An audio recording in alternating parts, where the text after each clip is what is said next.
When you think about a $3 million luxury home in Irvine, what comes to mind? A large lot? A big backyard? More privacy? Elevate by Toll Brothers takes a different approach. These homes are roughly 3,400 to 3,700 square feet, with 5 to 6 bedrooms across 3 stories. The home sites aren't particularly large. So, what exactly are buyers getting for $3 million plus? After studying all 3 designs, I think the answer has much less to do with square footage than you might expect. Let's take a look. Elevate is located within Great Park neighborhoods. Cadence Park and Cadence Park School are nearby, and residents are also part of the broader Great Park community with its parks and recreational amenities. The location is reasonably convenient to Irvine Spectrum and major roads, although I wouldn't call immediate freeway access Elevate's biggest advantage. For me, the more interesting story is the homes themselves. Elevate was designed with 3 floor plans. All 3 have dramatic 19-foot great rooms and similar overall layouts.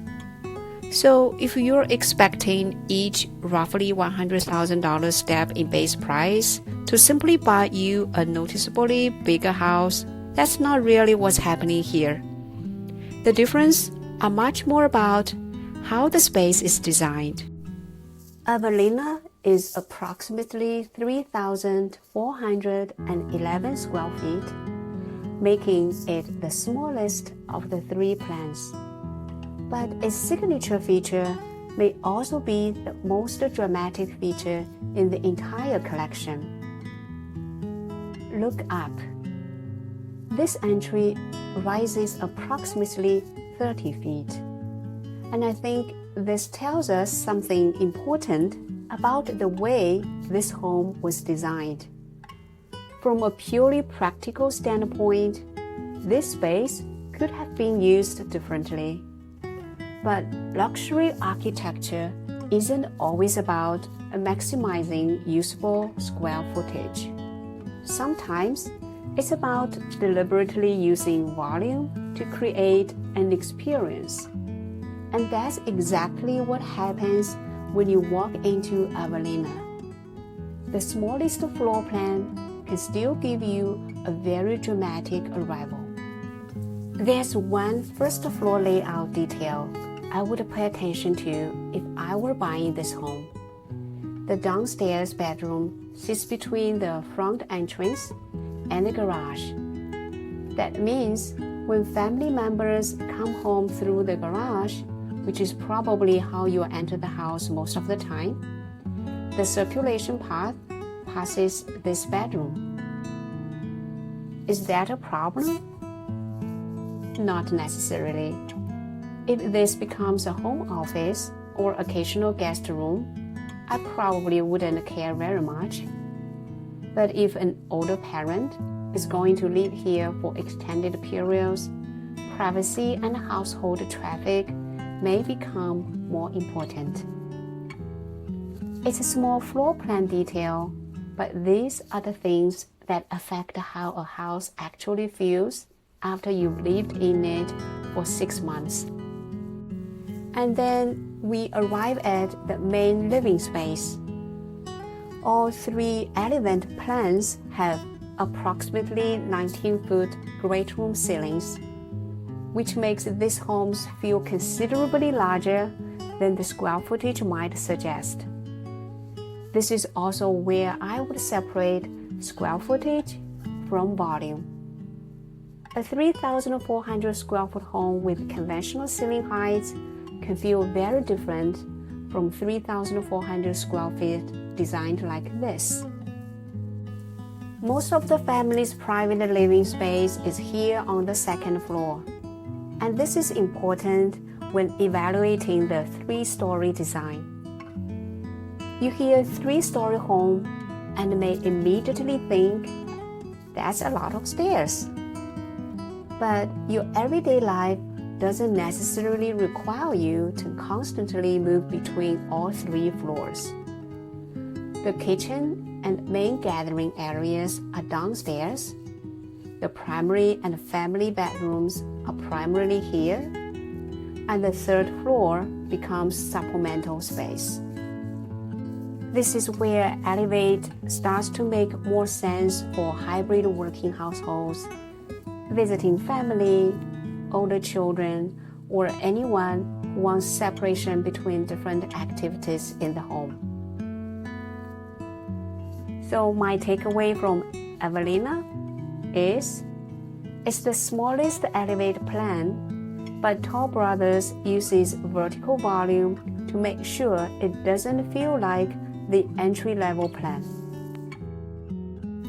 Melina adds a little over 200 square feet, but I wouldn't choose it simply because it's bigger. The differences are much more interesting than that.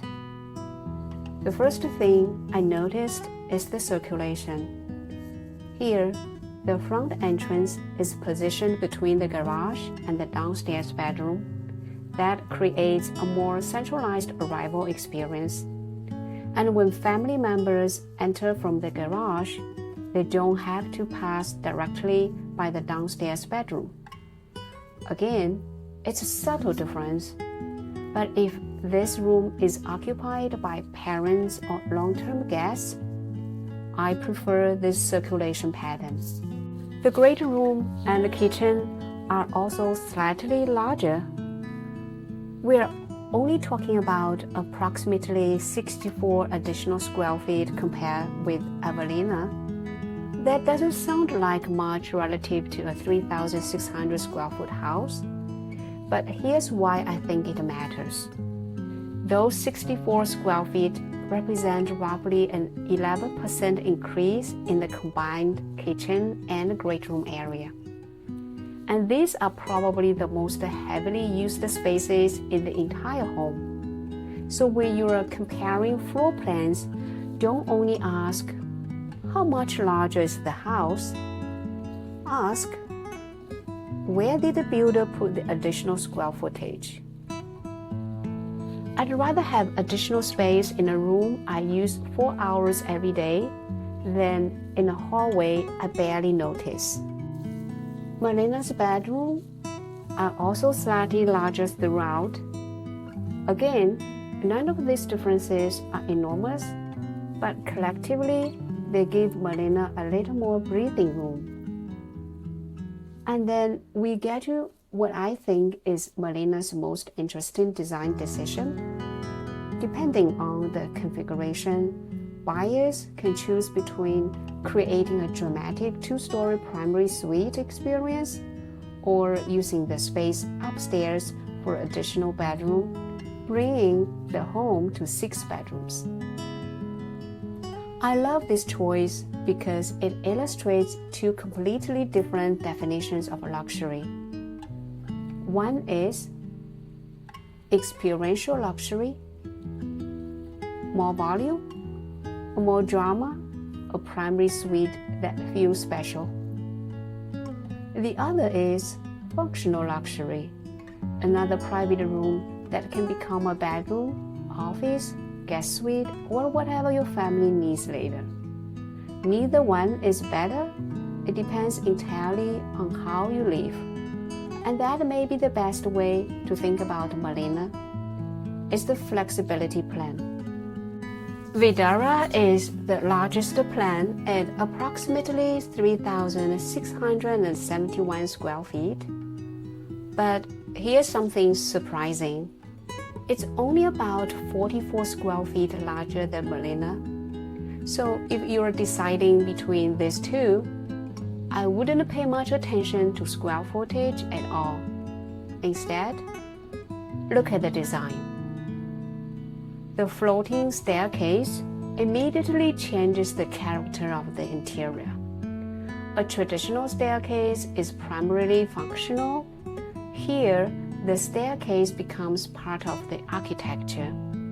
It maintains the visual openness of the space while also giving the house a much more contemporary personality.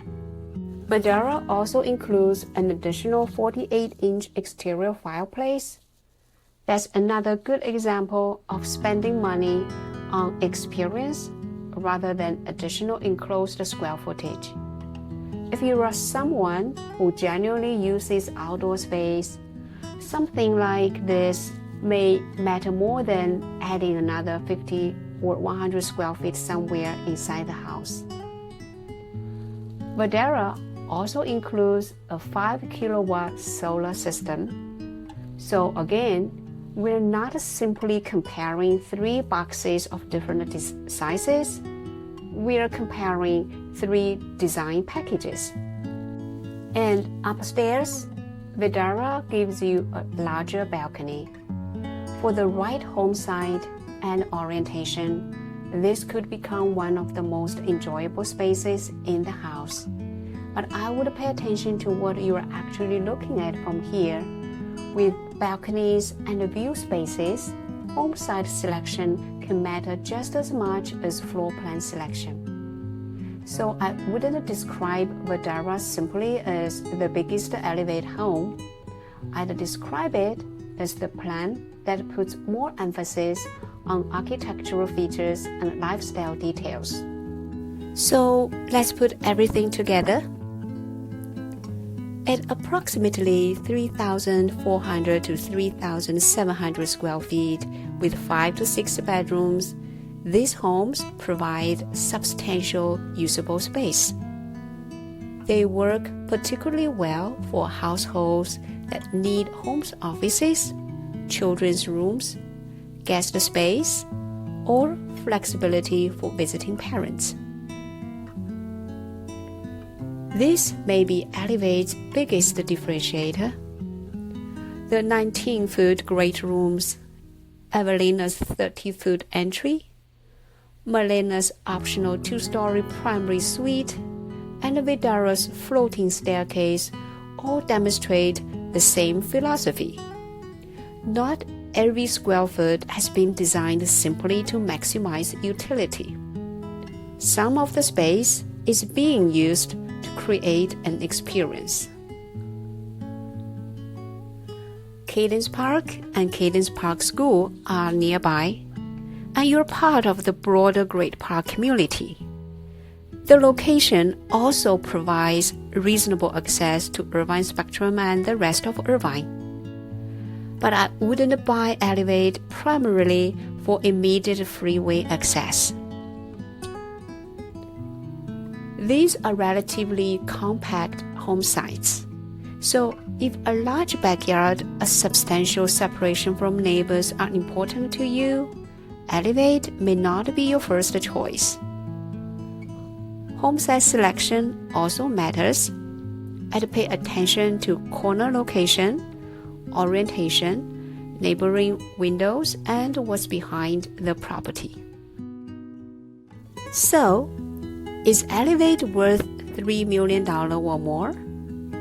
I don't think there's a universal answer, because the real question isn't simply how much house does $3 million buy? It's what kind of luxury do you want your money to buy? For some buyers, luxury means more land, a larger backyard, more privacy, and more separation. Elevate isn't really trying to compete on those things. Instead, it offers substantial interior space, flexible rooms, dramatic volume, contemporary architecture, and a relatively low-maintenance home site. And perhaps the most revealing thing about these 3 designs is that the difference isn't really 3,411 versus 3,627 versus 3,671 square feet. It's where tall brothers choose to spend the space. Avelina spends its own volume and arrival. Melina lets you choose between volume and function. Vidara puts more emphasis on architectural features. So if I were choosing among these homes, I wouldn't start by asking, which one is bigger?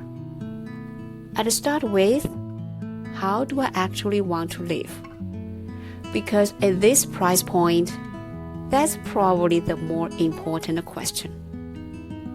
I'm Susan Zhang. I'll see you in the next case study.